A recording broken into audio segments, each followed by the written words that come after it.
هزة أرضية مرة أخرى تضرب هنا في مناطق تلدنش الشمالية، لتخيف مرة أخرى كل المواطنين وكل الساكنة، وكذلك مشاهدينا الكرام الكل مرة أخرى يخرج خارج المنازل.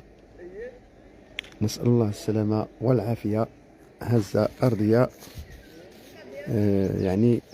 أخرجت كل الساكنة مرة أخرى إلى الخارج، خارج الديار، خارج المنازل.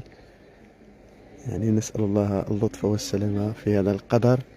إذن مشاهدينا الكرام، فقط نريد أن نخبركم بهذا الخبر الجديد بأن هناك تحركات كانت يوم أمس في تمام الساعة 12 ليلا، كانت لكنها خفيفة. هذه المرة في هذا الصباح وفي هذه الأثناء قبل قليل تحركت الأرض مرة أخرى، هزة زلزالية الكل حس بها، وبالتالي الكل مرة أخرى يخرج بعيدا عن البنايات، بعيدا عن كل الممتلكات. وبالتالي مشاهدينا الكرام، مزيدا من الحيطة والحذر، مزيدا من أخذ الاحتياطات الضرورية.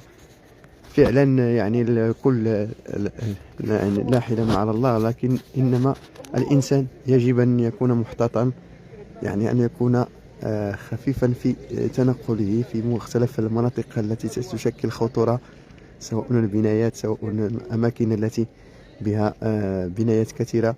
يجب على الإنسان أن يحتاط بما يستطيع من أجل الخروج من هذه الهزات الزلزالية المتكررة. ولا قوة إلا بالله.